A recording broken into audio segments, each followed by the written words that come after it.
చేరి వచ్చిన మీకు ప్రభు నామమున శుభాలను వందనాలను తెలియచేస్తున్నాను. దేవుని మహిమ అనే విషయాన్ని ఈ సాయంకాలం మనము ఆలోచన చేయాలి అని నేను ఆశపడుతున్నాను. ఈ విషయాన్ని ఆలోచన చేయటం అంత సులభమేమీ కాదు. ఎందుకంటే చాలా పెద్ద విషయం ఇది, చాలా లోతైన అంశము, చాలా విశాలమైన అంశము. కాబట్టి ఒక 40 నిమిషాలు గంటలోపు మనం ఈ అంశాన్ని అధ్యయనం చేయలేము. ఇది డిస్క్లైమర్ అనుకోండి. జీవిత కాలమంతా కూడా దేవుని మహిమను మనం నేర్చుకుంటూనే ఉంటాం.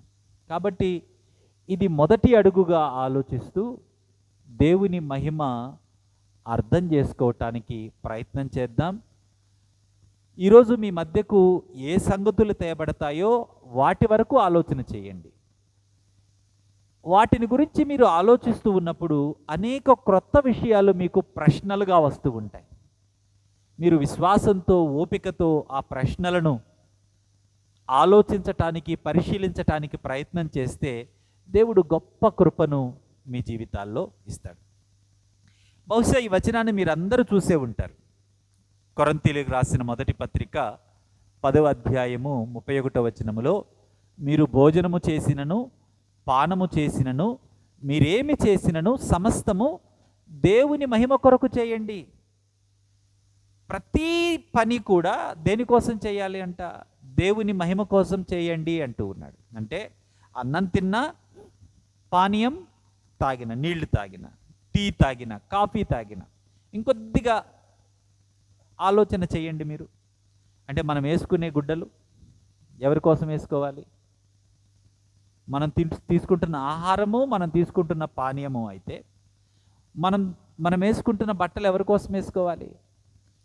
మనం చదువుతున్న చదువు ఎవరి కోసం చదవాలి? మనం చేసుకుంటున్న పెళ్ళి ఎవరి కోసం చేసుకోవాలి? మన సంపాదన ఎవరి కోసం అయి ఉండాలి? మన బిడ్డలు ఎవరి కోసం అయి ఉండాలి? మన కుటుంబ వ్యవస్థ ఎవరి కోసం అయి ఉండాలి? నీ వ్యవహార తీరుంది కదా, నువ్వు మాట్లాడేటప్పుడు నీ మేనరిజమ్స్ ఉంటాయి కదా. నువ్వు కొంతమందిని ప్రేమిస్తావు, కొంతమందిని ద్వేషిస్తావు, కోపపడేటప్పుడు ఎలా ఉంటావు? అంటే నీ జీవితంలో ఆహారము, నీళ్లు తాగడమే దేవుని కొరకు అని అంటే, నువ్వు నడవడము, కూర్చోవడము, నువ్వు చేసే ప్రతిదీ దేని కొరకు అయి ఉండాలి? దేవుని మహిమ కొరకు, దేవుని స్తుతించడం కొరకు, నీవు చేస్తూ ఉన్న పనుల ద్వారా దేవుడు గొప్ప చేయడం కొరకు, గొప్ప చేయబడడం కొరకు. ఇంత ఆలోచన మనకు బహుశా చాలా తక్కువ మందికి ఉంటుంది. ఉండదు అనను, కానీ చాలా తక్కువ మందికి ఉంటుంది. కాబట్టి ఒకవేళ నీకు దేవుడు ఈ కృపనిచ్చింటే చప్పట్లు కొట్టుకో నీకు నువ్వు. ఒకవేళ నీ ఆలోచన నేను చేసే ప్రతి పని దేవుణ్ణి మహిమపరచడం కోసం అయి ఉండాలి అన్న ఆలోచన అసలు లేదు, అప్పుడు నువ్వు కొద్దిగా ఓపికగా, జాగ్రత్తగా నీవి మాటలు వినాలి. నేను మరలా చెప్తున్నాను, దేవుని మహిమ అంతటినీ మనం ఈరోజు ఆలోచన చేయం. మనం చేసేది ఏంటి? జస్ట్ ఒక అడుగు మాత్రమే. ఆ అడుగులో దేవుడు మనతో మాట్లాడే సంగతులు వినటానికి ఒక చిన్న ప్రయత్నం చేద్దాం. కాబట్టి కొరింథీ మొదటి పత్రిక 10వ అధ్యాయం 31వ వచనంలో, మీరు భోజనము చేసినను పానము చేసినను ఏం చేసినా దేవుని మహిమ కొరకు చేయండి.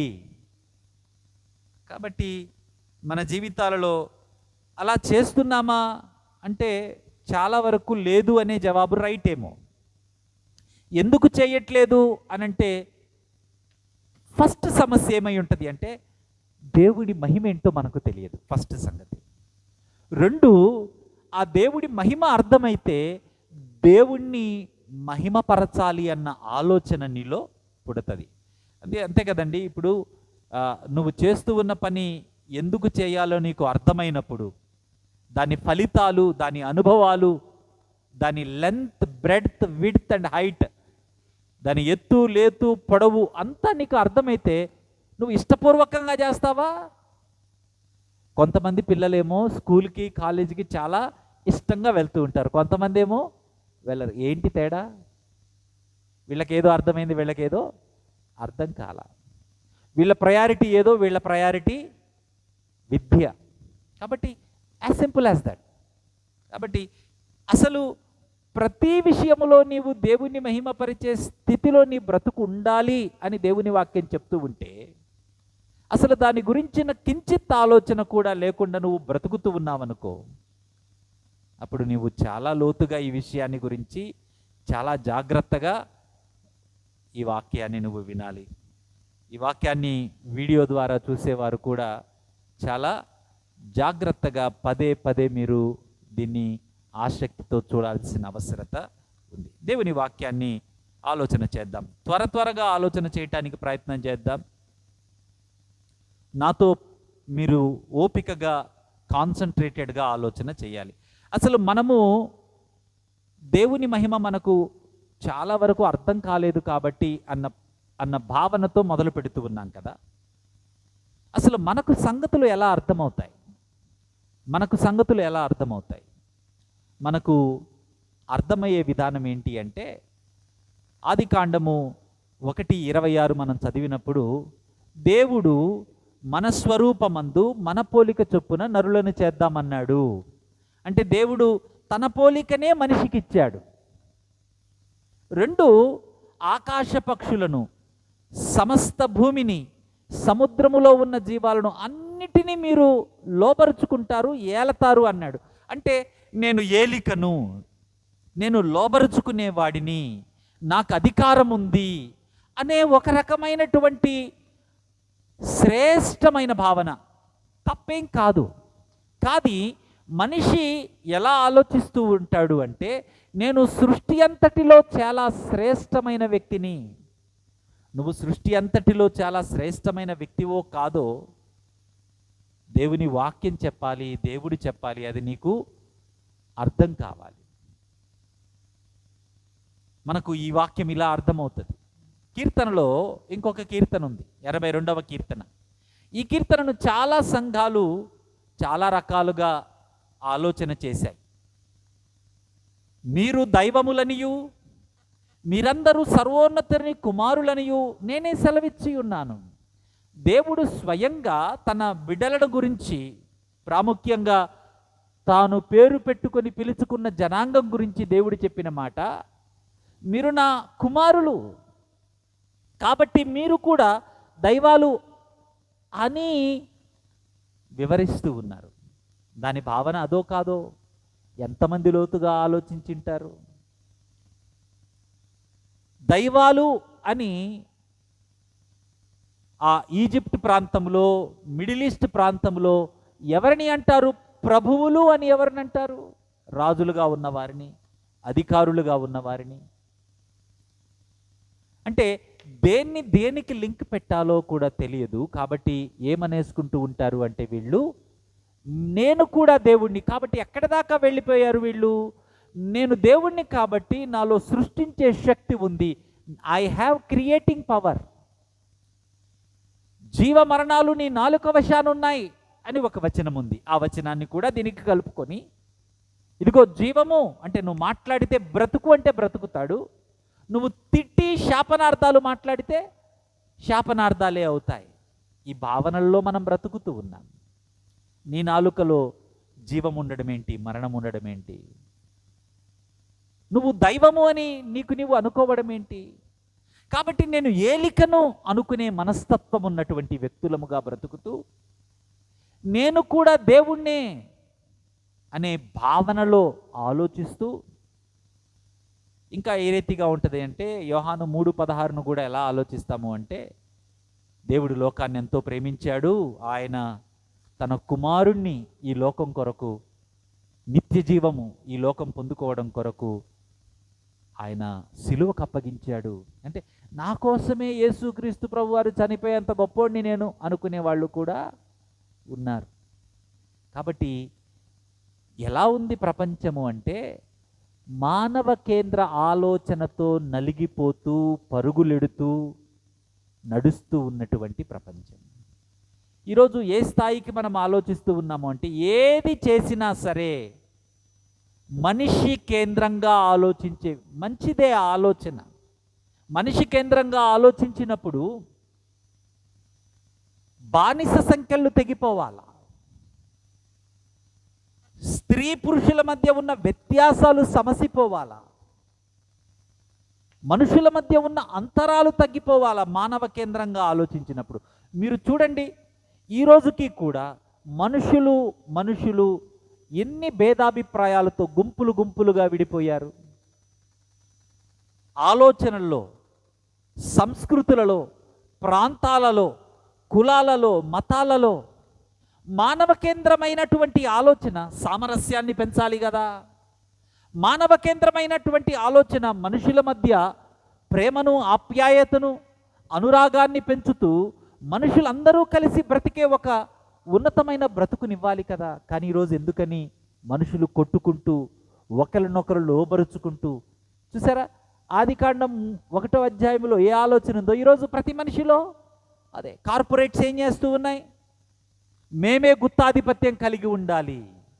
రాజకీయ నాయకులు ఎలాగున్నారు? మేమే గుత్తాధిపత్యం కలిగి ఉండాలి. సంఘాలు ఎలా ఉన్నాయి? మేమే గుత్తాధిపత్యం కలిగి. ప్రతి చోట కుటుంబాలలో, స్నేహాలలో, ప్రదేశాలలో, ప్రాంతాలలో ఎక్కడ చూసినా మనకు స్పష్టంగా కనబడే సంగతి ఏంటి?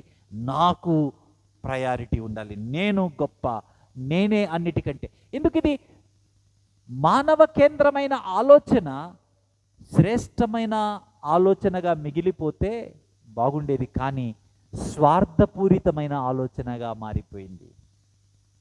తరాలుగా, యుగాలుగా ఇదే జరుగుతూ ఉంది. కాబట్టి వ్యత్యాసమేమీ లేదు. ఒక వ్యక్తి ఇక్కడ ఉన్నాడు. ఆ వ్యక్తి పేరు కనపడతా ఉంది కదా. ఈ వ్యక్తి 2016లో ఏం చేశాడంటే, తన కారులో వెళ్తూ ఉన్నాడు. తన కారుకు ముందు ఇంకొక కారు అడ్డొచ్చింది.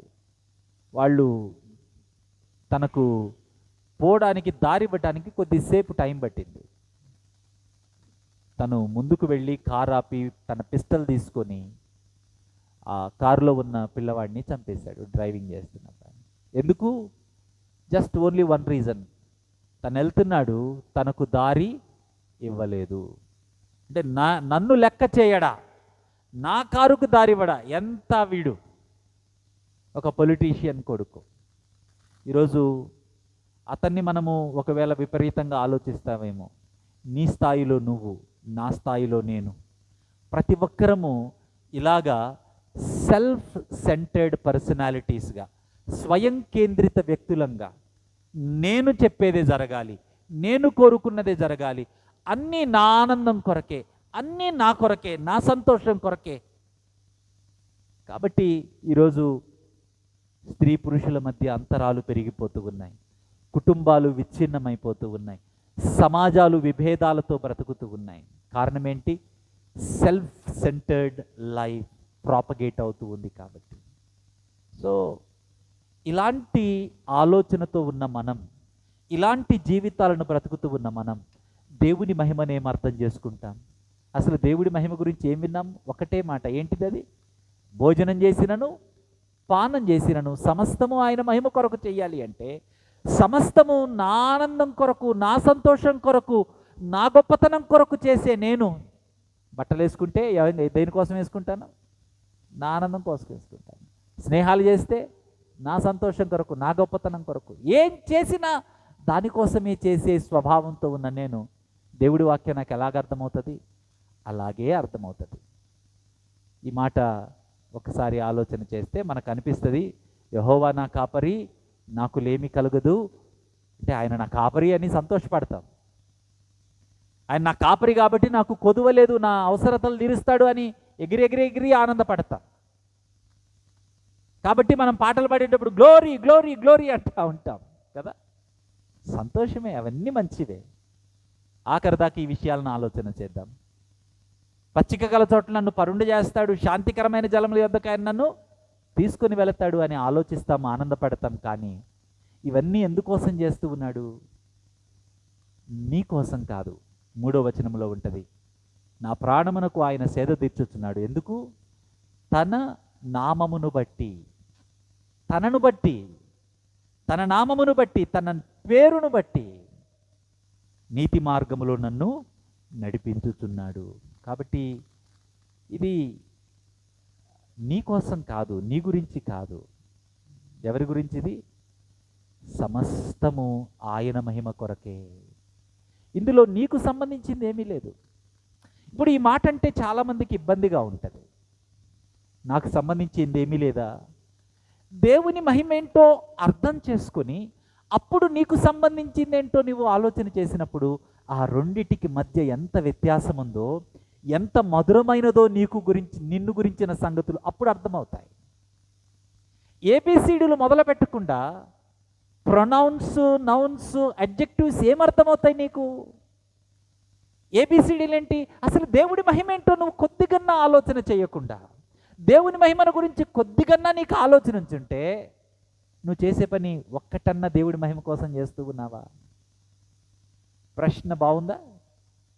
దేవుని మహిమను గురించిన ఆలోచన నీకు అసలు కొద్దిగన్నా ఉంటే ఏదో ఒక్క పనన్నా నీవు దేవుని మహిమను గురించిన ఆలోచనతో చేస్తూ ఉండాలి కదా. అంటే ఏమన్నా అర్థమవుతుంది? నాకు అసలు దేవుని మహిమను గురించిన ఆలోచనే లేదు, కాబట్టి ప్రార్థన చేసినా, వాక్యం చెప్పినా, వాక్యం విన్నా అంటే నేను ఇక్కడ దాకా వచ్చి బయటికి వెళ్దాం అంటే ఇది మోస్ట్ సీక్రెట్ కదా, మనందరికీ చాలా ఇష్టమైన ప్రదేశం. ఇక్కడ ఏమనుకుంటూ ఉంటాం మనం? ఇక్కడికి వస్తే మనము మంచిగా దేవుని కొరకు వస్తున్నాం అనుకుంటాం. కానీ దేవుని మహిమను గురించిన ఆలోచన కించిత్ కూడా లేకుండా నువ్వు చేసే ప్రార్థన ఎవరి కోసం చేస్తూ ఉన్నావు? నువ్వు వింటూ ఉన్న వాక్యం ఎవరి కోసం వింటూ ఉన్నావు? నీవు చేస్తూ ఉన్న పరిచర్య, నీవు కలిగి ఉన్న ఆత్మీయ జీవితం దేవుని మహిమతో లింక్ కాకుండా దేనికోసం కలిగి ఉన్నావు? ఇవి చాలా ప్రాముఖ్యమైన ప్రశ్నలు. కాబట్టి ఇక్కడే నీకు కనీసము అడుగు వేయటానికి స్థలం లేకపోతే ఇక నీ బాహ్య జీవితం చెప్పక్కర్లా. నీ స్నేహాలు, నీ ఆనందాలు ఇవన్నీ కూడా ఎటేటేటో వెళ్ళిపోతూ ఉంటాయి. కాబట్టి సమస్తము ఆయన మహిమ కొరకే. ఇది మనకు అర్థం కావలసిన మొదటి సంగతి. కానీ ఈ మాట వినగానే మన ఈగో, మన అహం దెబ్బతింటది. అంటే నాకేం ప్రాముఖ్యత లేదా? అయితే మీ అహం దెబ్బతినకుండా ఒక్క మాట చెప్పి నేను ముందుకెళ్తాను. ఈ ఫ్యాన్ లేకుంటే ఈ టీవీ ఉంది, ఈ టీవీ విలువ ఎవరిని బట్టి వస్తుంది? ఎవరిని బట్టి వస్తుంది? ఎవరిని బట్టి వస్తుంది? దీని విలువ ఇద్దరిని బట్టి వస్తుంది. ఒకటి తయారు చేసిన వాడిని బట్టి, రెండు నేను చెప్పను, మీరు తర్వాత ఆలోచన చేయండి. ఒకటే చెప్తాను. తయారు చేసిన వాడు దీని విలువను నిర్ణయిస్తాడు, అంతే కదండి. తయారు చేసిన వాడు లేకపోతే దీనికి విలువ ఉంటుందా? అసలు ఇది వస్తుందా? రాదు. రెండు, తయారు చేసిన వాడు దీని విలువ ఎంతని చెప్తాడో అదే దీని విలువ. దానికి మించి దీనికి విలువ లేదు. నిజంగా ఆలోచిస్తే బంగారం శ్రేష్టమైనదా కాదా? వజ్రం శ్రేష్టమైనదా కాదా? కానీ ఈరోజు బంగారం అమ్మేవాడు ప్రపంచంలో నెంబర్ 1 ధనవంతుడా? కంప్యూటర్లు అమ్మేవాడు ప్రపంచంలో నెంబర్ 1 ధనవంతుడా? ఎవరు? బిల్ గేట్స్ ధనవంతుడు. మళ్ళీ దీంట్లో 1 సంవత్సరం 2 సంవత్సరాల తర్వాత ఇందులో ఏది పనికిరాదు. అదే ఈ బంగారపు ఉంగరాన్ని ఒకటి నువ్వు కొనుక్కుంటే ఒక 5 సంవత్సరాల తర్వాత దీని విలువ డబలో ట్రిపుల్ అయి కూర్చుంటుంది. దీని విలువ 1 సంవత్సరం తర్వాత 1,50,000 కొన్న ల్యాప్టాప్ని ఎంత అమ్ముతావు నువ్వు? తిరిగి 30,000కో 25,000కో అమ్ముతావు. కానీ ఎవరు గొప్ప ధనవంతుడు ఇప్పుడు?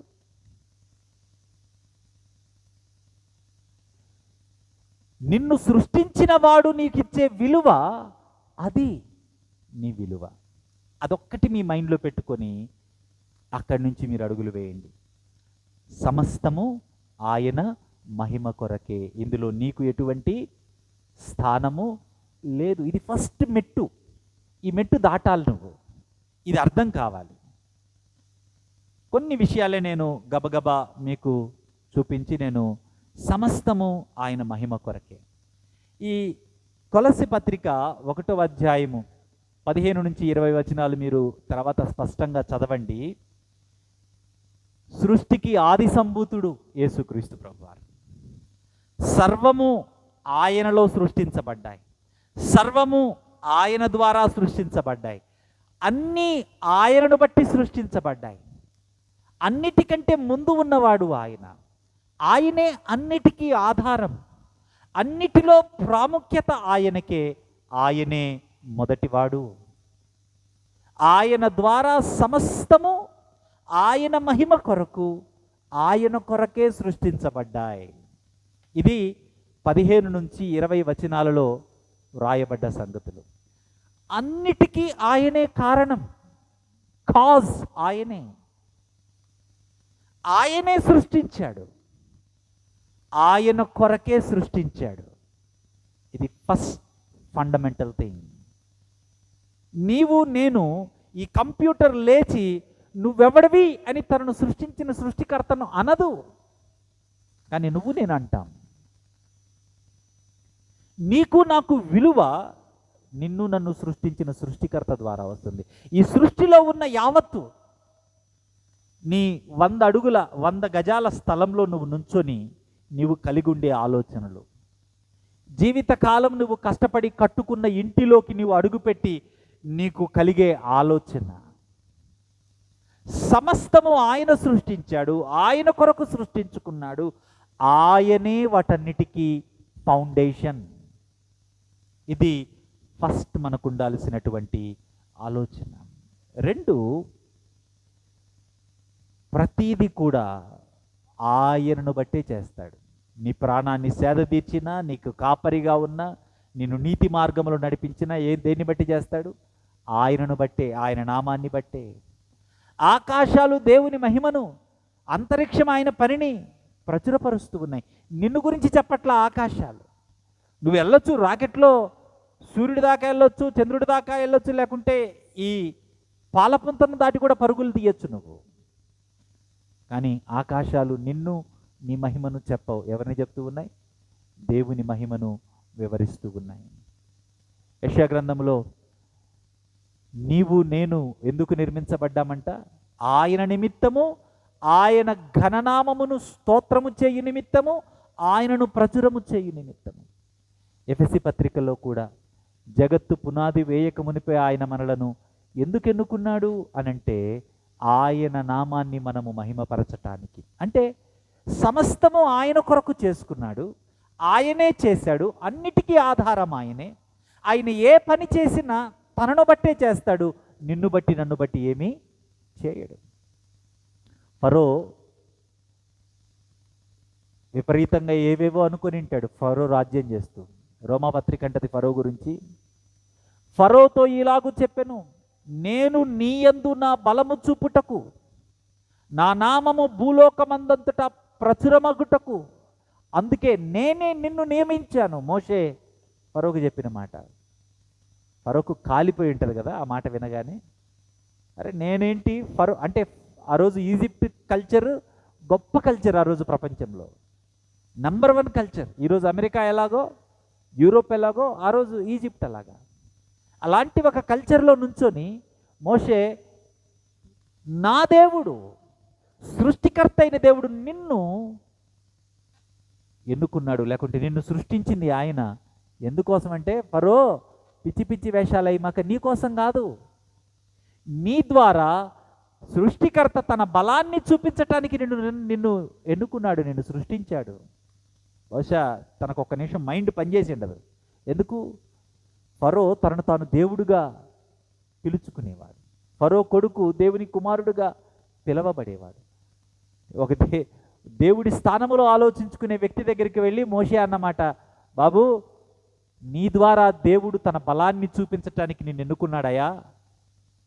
తట్టుకోలేకపోయే సంగతి. దేవుని మహిమ మనకు అర్థం కాదు, ఎందుకంటే మన కోసమే ఆలోచించుకునే మన జీవితాలలో దేవుని కొరకు, ఆయన కొరకే అన్నీ అన్న వాస్తవం మింగుడు పడదు ముందు. మనం దాన్ని అసలు ఒప్పుకోలేం మనం ఆ సంగతిని. అది మనకున్నటువంటి సమస్య. కాబట్టి చాలా సంగతులు మనము ఆలోచన చేయవచ్చు. తన పరాక్రమాన్ని ఎలా చూపిస్తాడు అంటే తన నామాన్ని బట్టే ఆయన చూపిస్తాడు. ఆయన యుద్ధములు ఎలా చేస్తాడు అంటే తన నామాన్ని బట్టి ఆయన యుద్ధాలు చేస్తాడు. యెహెజ్కేలు గ్రంథములో నా నామము దూషణ చేయబడకుండా, నా నామము అవమానపరచబడకుండా నేను మీకు సహాయం చేస్తున్నానంటాడు. అలాగే చూడండి ఆ మాటలు, నా పరిశుద్ధ నామము నిమిత్తము నేను చేయబోవు దానిని చేయుదును, నా ఘనమైన నామము అన్యుల మధ్య దూషించబడకుండా పరిశుద్ధపరచబడాలని నేను ఈ పనులు చేస్తాను. అంటే తన నామాన్ని బట్టే సమస్తము చేస్తూ ఉన్నాడు ఆయన. తన నామము అంటే ఏంటో మనకు అర్థం కావాలి. కొద్దిగా మనము చిన్న ప్రయత్నమే చేద్దాం. యెషయా గ్రంథము 37:35, నా నిమిత్తము కాపాడి రక్షిస్తూ ఉన్నాను. కీర్తన 25:11, క్షమాపణ కూడా ఆయన నామాన్ని బట్టే. సమస్తము ఆయన మహిమ కొరకే. యేసుక్రీస్తు ప్రభువారి పరిచర్య, యేసుక్రీస్తు ప్రభువారు చేసినటువంటి త్యాగపూరితమైన రక్షణ, యేసుక్రీస్తు ప్రభువారి ద్వారా జరిగిన ప్రతి మేలు, ఇవన్నీ కూడా ఆయన మహిమ కొరకు. ఈరోజు ప్రపంచము ఏ స్థాయిలో ఆలోచిస్తుంది అంటే, ఆయన నీకు సేవకుడిగా, ఆయన నీకు సమస్తం చేసి పెట్టేవాడిగా, నువ్వు ఏది అడిగినా. చూడండి, మన ప్రార్థనలో కొంతమంది ఇప్పుడే ఆజ్ఞాపిస్తున్నాను అంటాం కదా. ఎవరికి ఆజ్ఞాపిస్తున్నావు నువ్వు? ఇప్పుడే ఆజ్ఞాపిస్తున్నాను అనడం ద్వారా ఏం చేస్తున్నావు? నిన్ను మహింపరుస్తున్నావా? దేవుని మహింపరుస్తున్నావా? దేవుని మహిమ అర్థమైనప్పుడు నా ప్రార్థన అనుభవం మారిపోయింది. నా ప్రార్థనలో నేను ఏది పడితే అది, కొంతమంది ప్రార్థనలో ప్రసంగాలు చేస్తారు, కొంతమంది ప్రార్థనలో దేవుడికి సలహాలు చెప్తూ ఉంటారు, కొంతమంది ప్రార్థన అనగానే స్వరం మారిపోతూ ఉంటుంది వెరైటీగా. పరలోకమందున్న మా ప్రియ ప్రభువా మీగో. ఎందుకు అప్పుడు దాకా బాగానే మాట్లాడావుగా, ఇప్పుడు మాట్లాడుతున్నావుగా, అలాగే మాట్లాడచ్చుగా ప్రార్థన కూడా. ఎందుకు ఒక ప్రత్యేకమైన టోను, ఒక ప్రత్యేకమైన ఒక ఎందుకు అట్లాగా? What are you doing? Why are you doing so? ఎందుకు అలా చేస్తున్నావు? నీ కొరకు దేవుడు ఏమీ చేయలా. ఇది ఫస్ట్ మనకు అర్థం కావాలి. క్షమించండి ఈ మాటలు ఉపయోగిస్తున్నందుకు. నా భావన, దేవుని మహిమ మీకు అర్థమైనప్పుడు మీ స్థానం ఏంటో అర్థమైతే అందులో పరిపూర్ణత మీకుంటుంది. కాబట్టి పరిశుద్ధాత్ముడు ఎందుకు వచ్చాడు? పరిశుద్ధాత్ముడు వచ్చి దేవుని మహిమపరచటానికే వచ్చాడు. పరిశుద్ధాత్మ నీకు ఎందుకు అనుగ్రహించబడింది? పరిశుద్ధాత్మ ద్వారా నీవు దేవుని మహిమపరచటానికి నీకు పరిశుద్ధాత్ముడు అనుగ్రహించబడ్డాడు. హబక్కూకు గ్రంథములో అంటాడు, సముద్రము జలములతో నిండి ఉన్నట్లుగా భూమి యెహోవా మహాత్యమును గూర్చిన జ్ఞానముతో నిండియుండును. దేవుని మహాత్యము, దేవుని మహిమ ఈ లోకములో విస్తరించి ఉన్నది. కానీ నీ హృదయములో దేవుని మహిమ గురించి ఎంత ఆలోచన ఉందో నిన్ను పరిశీలన చేసుకో. ఇది చాలా కష్టమైన విషయం మనకు. యెహోవా తన మహిమ ఎడల బహురోషము గలవాడు. తన నామమును గురించి చాలా జాగ్రత్త పడతాడు ఆయన. తన నామానికి అవమానం కలిగితే తట్టుకోడు ఆయన. ఏ స్థాయిలో అంటే, తన నామమును బట్టి పిలువబడిన వారు వేరొక రూపాన్ని చేసుకోకూడదును ఆజ్ఞాపించేంతగా. వేరే ఎవ్వరికి మ్రొక్కకూడదు. ఎందుకు? వేరే ఎవరికి నువ్వు మ్రొక్కినా, ఏ విగ్రహాన్ని నువ్వు చేసుకున్నా, ఆ విగ్రహము, ఆ వ్యక్తి, లేకుంటే నీవు ఎవరికైతే మొక్కుతున్నావో అది దేవుడు కాజాలడు. అంటే నువ్వు దేవుణ్ణి దిగజార్చడంతో సమానం. Reducing the glory of God to your thought. నీ ఆలోచన స్థాయికి దేవుని యొక్క సంపూర్ణతను తగ్గిస్తున్నావు. దేవుడు ఏమై ఉన్నాడో, దేవుడు ఎవరో అనంతకాలంలో కూడా మనిషికి దేవుడు అర్థం కాడు. అనంతకాలంలో కూడా దేవుడు అనంతుడుగా ప్రతి క్షణము క్రొత్తగానే కనపడుతూ ఉంటాడు. కానీ నువ్వు నీ ఆలోచన స్థాయికి దేవునిగా ఊహించుకుంటూ నీవు చేసే పని అనంతుడైనటువంటి ఆ దేవుని మహిమను నీ ఆలోచన స్థాయికి తగ్గించేస్తుంది. కాబట్టి ఆయన దాన్ని క్షమించలేడు, దాన్ని ఓర్చుకోడు, ఆయన దాన్ని తట్టుకోడు ఆయన. కాబట్టి నేను బహురోషము గల దేవుణ్ణి. అందుకే నువ్వు ఏ స్వరూపాన్ని చేసుకున్నా, ఏ విగ్రహాన్ని చేసుకున్నా జాగ్రత్త. అలాంటి పని మీరు ఏదైనా చేస్తే గుర్తుపెట్టుకోండి, దహించు అగ్ని ఆయన అని చెప్తూ ఉన్నాడు. ఆయనకు కోపాన్ని రేపొద్దు. వేరే వేరే ఆలోచనలు దేవుని గురించి పెట్టుకొని మీరు ఆయనకి కోపాన్ని రేపొద్దు. దేవుడు రోషము గలవాడు. ఈ మాట విన్నప్పుడు చాలాసార్లు భయం వేస్తుంది మనకు, కొంతమందికి అసహ్యం కూడా వేస్తుంది. ఇవే ప్రశ్నలు బయట మనకు చాలా వినపడుతూ ఉన్నాయి. ఈరోజు హిందుత్వవాదులు కానీ, ఇస్లాం సహోదరులు కానీ చాలామంది ఇవే ప్రశ్నలు మీ మధ్యకు తీసుకొని వస్తూ ఉంటే మీరు ఎలాంటి జవాబులు చెప్తున్నారో నాకు తెలియదు, మీరు ఎలాంటి ఆలోచనలు చేస్తున్నారో నాకు తెలియదు. ఆకారును దేవుడు చంపేశాడు. సంపూర్ణమైన విధేయత చూపలేదని సౌలు రాజుగా ఉండకుండా త్రోసేశాడు దేవుడు. మోషే నమ్మకమైన వాడు, దేవునికి సంపూర్ణమైన విధేయత చూపలేదని కనానులోనికి ప్రవేశించనీలేదు దేవుడు. తన మహిమను నిర్లక్ష్యం చేసే వారికి ఏ స్థాయి శిక్ష వేస్తాడో మోషే ఒక గొప్ప నిదర్శనం. ఇశ్రాయేలీలు దేవుని మహిమను నిర్లక్ష్యం చేసి అరణ్యములో ఏమైపోయారు? వాళ్ళు ఎండుటాకుల్లాగా రాలిపోయారు. దేవుని మహిమను నిర్లక్ష్యం చేసిన నాదాబు అబీహులు దేవుని బలిపీఠం దగ్గర కాలిపోయారు, చనిపోయారు. హేరోదు గొప్ప ప్రసంగికుడులాగా వారందరి ముందు నుంచొని దేవుడిలాగా తనను తాను వ్యక్తపరుచుకుంటూ ఉంటే దేవుని దూత అక్కడికక్కడ మొత్తి తనను చంపివేసింది. ఇందులో అర్థం కావలసిన సంగతి ఏంటి అంటే, దేవుడు తన మహిమ నిమిత్తమే ఉన్నాడు. ఇది నీకు వెంటనే మింగుడు పడే సంగతి కాదు. ఇందులో నీకు చాలా ప్రశ్నలు వస్తూ ఉంటాయి. వాటన్నిటితో నీవు ఓపికగా దేవుణ్ణి అడిగి ప్రయాణం చేయాలి, తొందరపడకూడదు. ఇది జీవితకాలపు ప్రయాణం. మనం ఒక్క పనే చేసాం, ఇప్పుడు ఒక్క మాటే ఆలోచన చేసాం. ఏంటి? సమస్తము ఆయన మహిమ కొరకే ఉన్నది. ఇందులో నీకు కానీ ఇంకా ఎవరికి కానీ ఎటువంటి ప్రాధాన్యత లేదు. దేవుడు యావత్తు అనే పోలిక వచ్చినప్పుడు ఆలోచన చేయండి. దేవుడు యావత్తు అనే పోలిక వచ్చినప్పుడు సమస్తాన్ని దహించేంత ఉగ్రత కలిగిన వాడు దేవుడు. సమస్తము కూడా ఆయన ఎదుట నిలిచి నీవు మా సృష్టికర్తవు అని విధేయత చూపాలి. ఆయన మహిమను తలంచి ఆయనను ఘనపరచాలి. దానికి ఏమాత్రం కొద్దిగా తగ్గినా కూడా ఆయన ఓర్చుకోలేడు. ఆయన తన మహిమను ఎవరికి ఇచ్చేవాడు కాదు. ఈ మాట మనం వినగానే మనకు గంటలు మోగుతాయి, అలామ్స్ మోగుతాయి. ఈ దేవుడితో అసలు ఈ దేవుడేంటి? క్రైస్తవుల దేవుడేంటి? బైబిల్లో దేవుడేంటి? ఇటువంటి వాడా? ఈ భయాన్ని నువ్వు దాటితేనే నీ విశ్వాసం యొక్క మాధుర్యాన్ని నువ్వు అనుభవిస్తావు.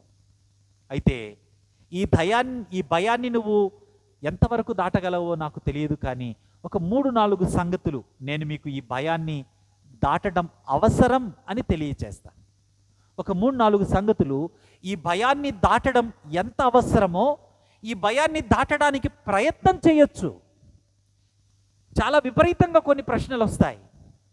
అప్పుడు నేను అసలు విశ్వాసిగానే ఉన్నానా అని కూడా అనిపిస్తుంది.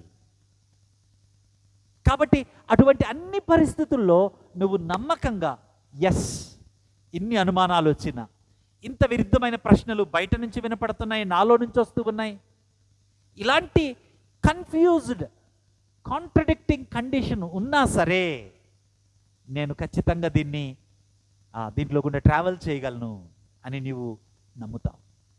కొన్ని సంగతులు నేను మీకు వివరించటానికి ప్రయత్నం చేస్తాను. సో ముఖ్యమైన సంగతి ఏంటి?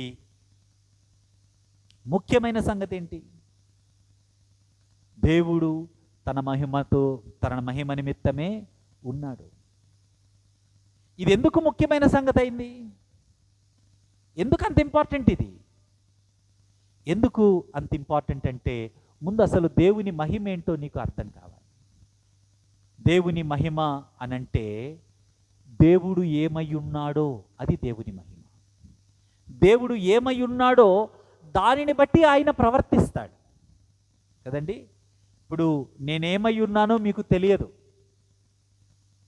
నేనేమై ఉన్నానో ఎవరికి తెలుసు? నాకు మాత్రమే తెలుసు, దేవుడికి తెలుసు. జాగ్రత్తగా ఆలోచన చేయండి. ఇక్కడ 1,00,000 రూపాయలు ఉన్నాయి, మీరందరూ ఉన్నారు. అక్కడ 1,00,000 రూపాయలు టేబుల్ మీద కనపడుతూ ఉన్నాయి. అందరం వెళ్ళిపోయాం. అందరం మంచివాళ్ళమే కదా, ఎందుకు వాటిని ముట్టుకోకుండా వెళ్ళిపోయాం. నేను ఒక్కడనే ఉన్నాను, ఎవరు లేరు. అసలు ఆ 1,00,000 రూపాయలు ఎవరు పెట్టారో ఎవరికి తెలియదు, దాని సంగతి ఎవరికి తెలియదు. కామ్గా జేబులో వేసుకొని వెళ్ళాను. ఇందాకెందుకు వేసుకెళ్ళాలా, ఇప్పుడు ఎందుకు వేసుకెళ్ళాను? అప్పుడు ఎవరిని నేను, ఇప్పుడు ఎవరిని? అప్పుడు దొంగనే, కానీ దొంగతనం చేసే అవకాశం లేదు కాబట్టి దొంగతనం చేయాల. ఇప్పుడు దొంగతనం చేసే అవకాశం ఉంది కాబట్టి దొంగతనం చేశా. అంటే ఇప్పుడు నేను దొంగను. నేనేమై ఉన్నాను? కాబట్టి దేవుడు ఏమై ఉన్నాడో దాన్ని బట్టి ఆయన ప్రవర్తిస్తాడు. నేను ఏమై ఉన్నానో దాన్ని బట్టి నేను ప్రవర్తిస్తాను.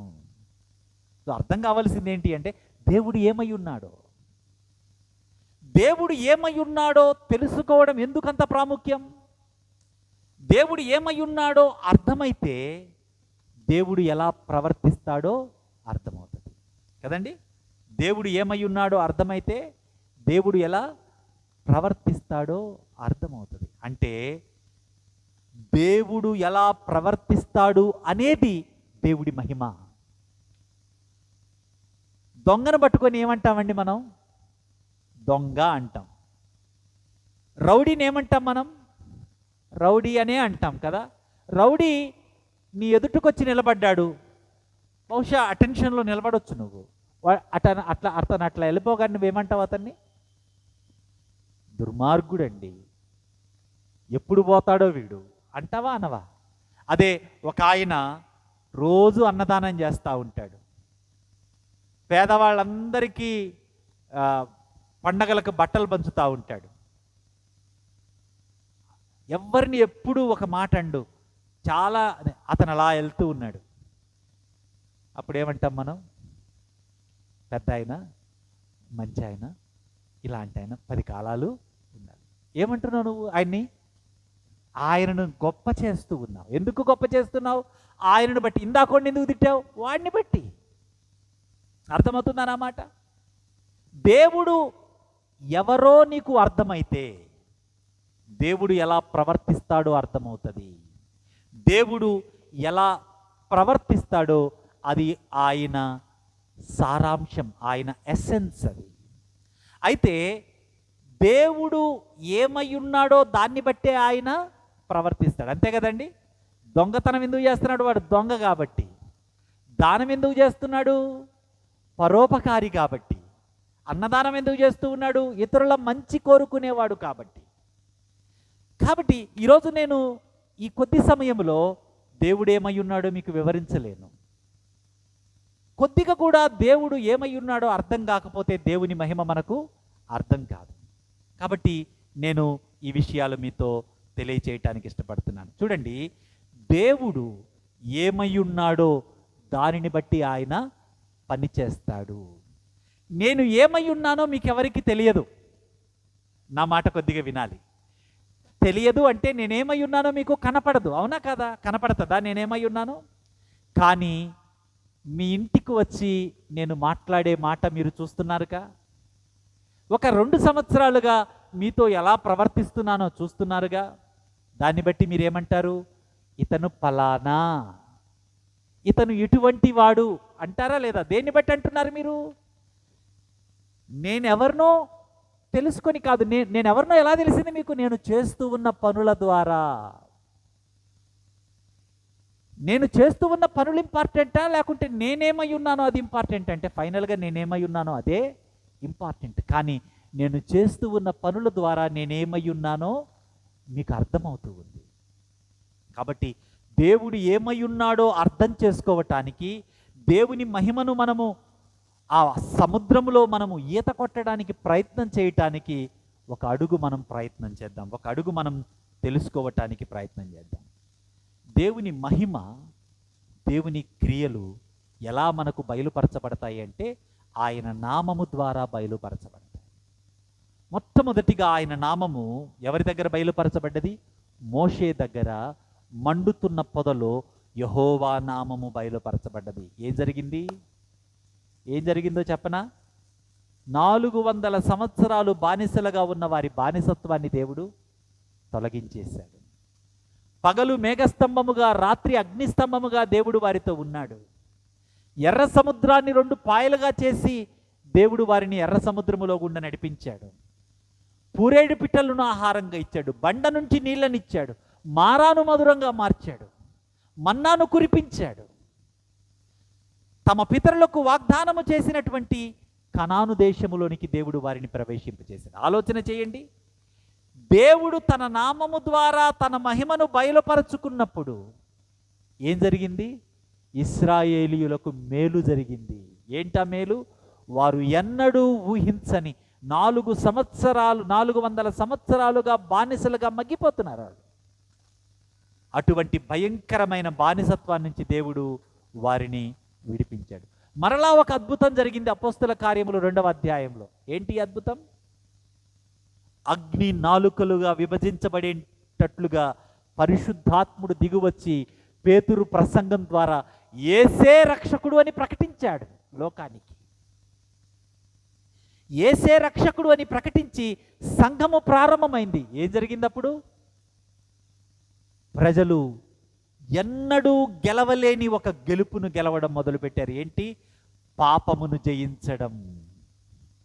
ప్రజలు ఎన్నడూ ఊహించలేని ఒక గొప్ప మేలు పొందుకున్నారు. ఏంటిదది? పరలోక రాజ్యాన్ని చేరడం. ఎంత గొప్ప మేలండి! అద్భుతాలు జరిగాయి.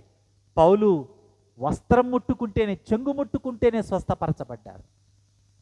అద్భుతాలు జరిగాయి. ఏంటి? అందరూ తమకున్న ఆస్తి మొత్తం తీసుకువెళ్ళి అపోస్తలుల పాదాల దగ్గర పెట్టి అందరూ క్షేమంగా ఉండాలని కోరుకున్నారు. అద్భుతాలు జరిగాయి. దేవుడు తన మహిమను తన రక్షణ ద్వారా, తన కుమారుడైన యేసుక్రీస్తు ద్వారా వెల్లడిపరిచినప్పుడు గొప్ప మేలు ఈ ప్రపంచం చవి చూసింది. అంటే మనకు అర్థం కావలసిన సంగతి ఏంటి అంటే, దేవుడు తన మహిమను వెల్లడిపరిచినప్పుడు, దేవుడు తన గ్లోరీని చూపించినప్పుడు మనుషులకు దేవుని యొక్క గొప్ప బహుమానం, శ్రేష్టమైన బహుమానం పొందుకుంటారు. ఇప్పుడు మోషే దగ్గరకు వచ్చి దేవుడు తనంతటకు తానే చూపించాడా, లేకుంటే మోషే అయ్యా నువ్వు నాకు ఆ ముండ్ల పొదలో కనపడని అడిగాడా? మోషేనే అడిగాడా? దేవుడే మోషేకు చూపించాడు. యేసుక్రీస్తు కాలము సంపూర్ణమైనప్పుడు ఈ లోకానికి రక్షకుడుగా వచ్చాడా, లేకుంటే ఎవరైనా కూడుకొని అక్కడ చేరి యేసయ్యా ఇప్పుడు రా అని పిలిస్తే వచ్చాడా ఆయన? కాలము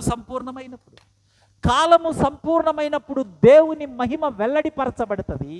దేవుడు మహిమ వెల్లడిపరచబడ్డప్పుడు దేవుడి మహిమ నీకు గొప్ప మేలు చేస్తుంది. ఈరోజు చాలామంది దేవుడి మహిమను చాలా లైట్గా తీసుకుంటారు. జస్ట్ పాటల్లో చెయ్యెత్తడం దేవుడి మహిమ అనుకుంటారు. కాదు. నీ జీవితాల్లో పొందుకునే మేలు దేవుడి మహిమ అనుకుంటారు. కాదు. దేవుడు ఏమై ఉన్నాడో అది దేవుడి మహిమ. ఆ దేవుని మహిమ తన క్రియల ద్వారా బయలుపరచబడుతుంది, వెల్లడిపరచబడుతుంది. దేవుని క్రియల ద్వారా వెల్లడిపరచబడ్డ దేవుని మహిమ నీ జీవితంలో శ్రేష్టమైన బహుమానాన్ని నీకు ఇస్తుంది. ఒక్కసారి ఆలోచన చేయండి. దేవుడు సృష్టిని చేశాడు. ఈ రోజుకి కూడా సృష్టిలో వెల్లడిపరచబడ్డ దేవుని మహిమ నీవు నేను బ్రతికేటట్లు సహాయం చేస్తుంది. అవునా కాదా? ఎంతమంది దేవుణ్ణి వ్యతిరేకిస్తూ ఉన్న వాళ్ళని వారందరి మీద దేవుడి కృప అలాగే ఉందా లేదా? ఈ భూమి మీద అందరూ అలాగే బ్రతుకుతూ ఉన్నారు. చూడండి, దేవుడు చేసిన సృష్టి ఈ ప్రపంచానికి ఇచ్చిన గొప్ప బహుమానం. ఈ రోజుకి కూడా ఈ గొప్ప బహుమానంలో ఎంతమంది మీ బ్రతకగలుగుతూ ఉన్నాం?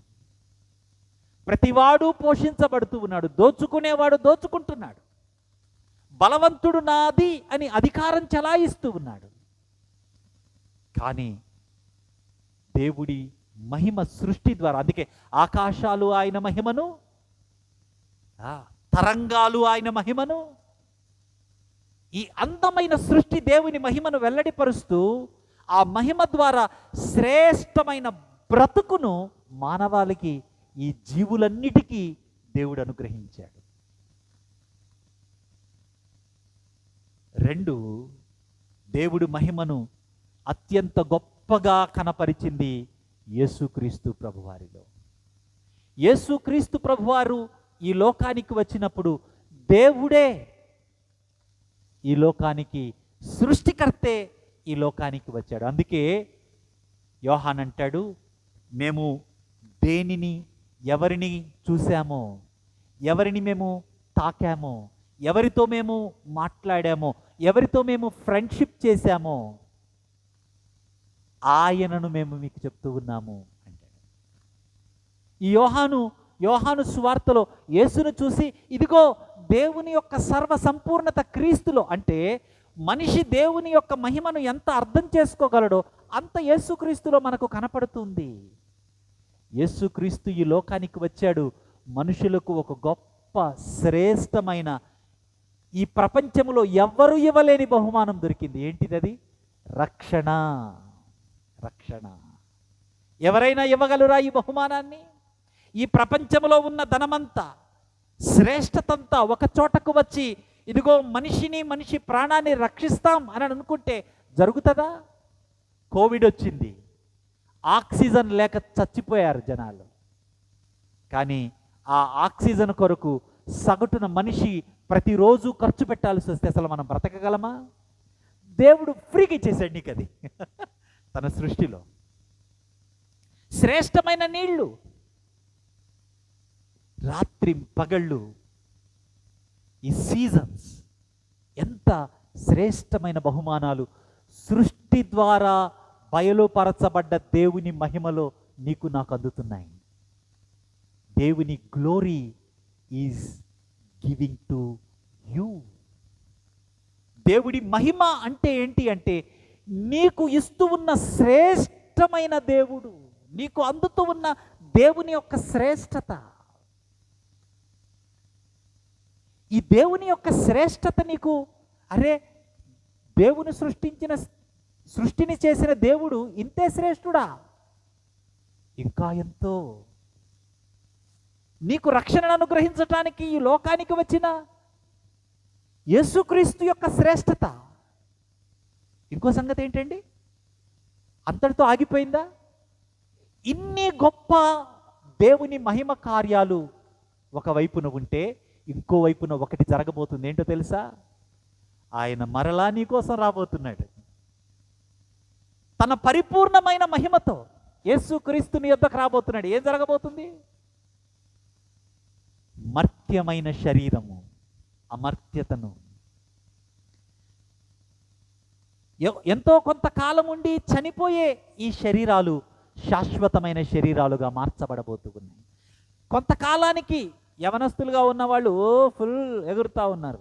మేము కూడా ఒకప్పుడు అలా ఎగిరిన వాళ్ళమే. ఇప్పుడు అమ్మా అబ్బా అంటూ కూర్చుంటున్నాం.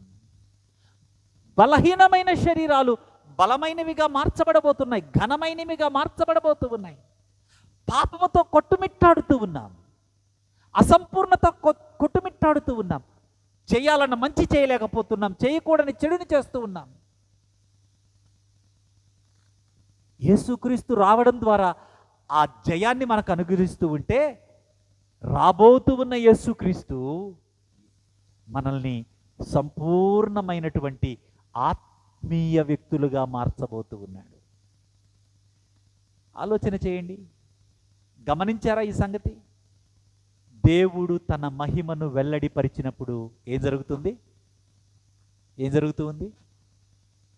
దేవుని యొక్క శ్రేష్టమైన బహుమానం, దేవుని యొక్క శ్రేష్టమైన సంగతులు నీ జీవితంలోనికి వస్తూ ఉన్నాయి.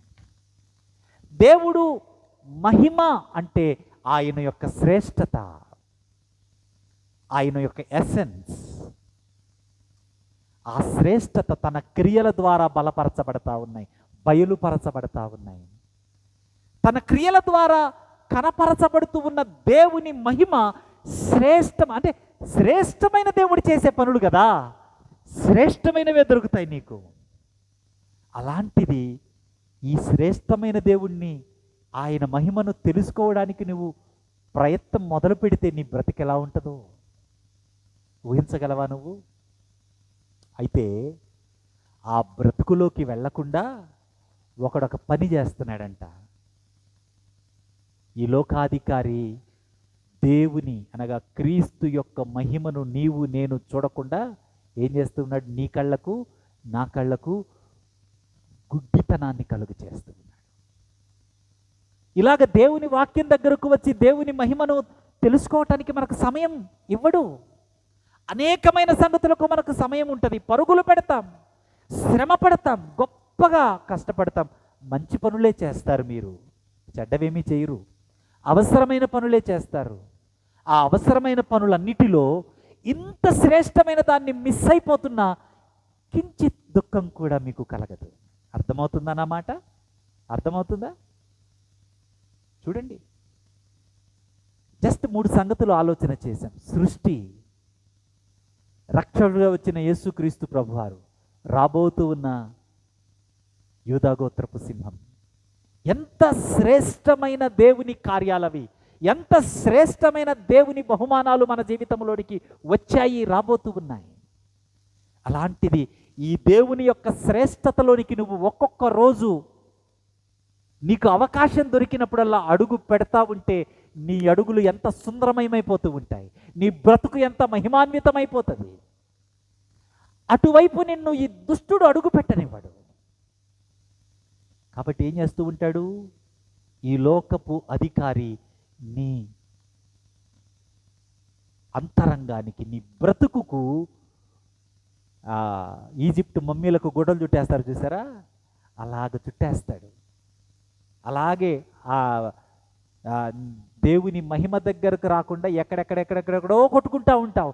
దేవుడి మహిమను మాత్రం నీవు విస్మరిస్తూ ఉంటావు. ప్రియ దేవుని బిడ్డలారా, దేవుడు మిమ్మల్ని ఎంతగానో ప్రేమించాడు. ప్రేమించిన ఆ దేవుడు మీకు ఒక హెచ్చరికను చేస్తున్నాడు. ఏంటి ఆ హెచ్చరిక అంటే, దయచేసి దేవుని మహిమను నిర్లక్ష్యం చేయొద్దు. దేవుని మహిమను చులకనగా చూడద్దు. నీకు ప్రశ్నలుంటే, అనుమానాలుంటే వాటన్నిటినీ దేవుని సేవకుల దగ్గరకు తీసుకొనిరా. అడుగు మొదలుపెట్టు దేవుని మహిమను తెలుసుకోవటానికి. ఎంత గొప్పగా దీవించబడతావు అంటే, దేవుని కార్యాలు ఎంత గొప్పవో అంత గొప్పగా నీ జీవితంలో దేవుడు. కాబట్టి దేవుని మహిమను నిర్లక్ష్యంగా అడగొద్దు, నిర్లక్ష్యంగా దేవుని మహిమను సమీపించొద్దు. Don't receive or don't ask God's glory carelessly. Don't ever dare to do it. దేవుడు మిమ్మల్ని ప్రేమిస్తూ ఉన్నాడు. దేవుని మహిమ నీకు అర్థమైతే నీవు దేవునిలో సంతృప్తిని చూస్తావు. దేవునిలో సంతృప్తి నీవు కలిగి ఉంటే నీ ద్వారా దేవుడు గొప్పగా మహిమపరచబడతాడు. చూసారా, I just wanted to connect and close. ప్రార్థనతో ముగిస్తాను. దేవుడి మహిమ వెల్లడిపరచబడినప్పుడు ఏం జరుగుతుంది? దేవుని యొక్క శ్రేష్టమైన బహుమానం నీకు వస్తుంది. దేవుడి మహిమ నీకు అర్థమయ్యే కొలది నీకు దేవునిలో ఏం కలుగుద్ది? సంతృప్తి కలుగుతుంది. You will be satisfied in God. Satisfy అవ్వడం అంటే ఏంటి? నీ చదువుల్లో సాటిస్ఫై అవుతావు, నీ ఆర్థిక పరిస్థితుల్లో సాటిస్ఫై అవుతావు, నీ భార్యాభర్తల రిలేషన్లో సాటిస్ఫై అవుతావు, నీ బిడ్డల జీవితాల్లో సాటిస్ఫై అవుతావు, ఆత్మీయ జీవితంలో you will have satisfaction in every area of your life. నీ జీవితం యొక్క అన్ని పరిస్థితులలో దేవుని మహిమ నిన్ను సంతృప్తిలోకి తీసుకెళ్తుంది. కారణం ఏంటి? దేవుడు శ్రేష్టమైన వాడు. దేవుని మహిమ నీ జీవితంలో వెల్లడిపరచబడినప్పుడు దేవుని యొక్క శ్రేష్టత నీకు అందుతుంది. దేవుని యొక్క శ్రేష్టత కంటే గొప్పది ఈ ప్రపంచంలో ఏది లేదు. కాబట్టి ప్రియమైనటువంటి వారలారా, దేవుని శ్రేష్టత కోసం బ్రతకండి.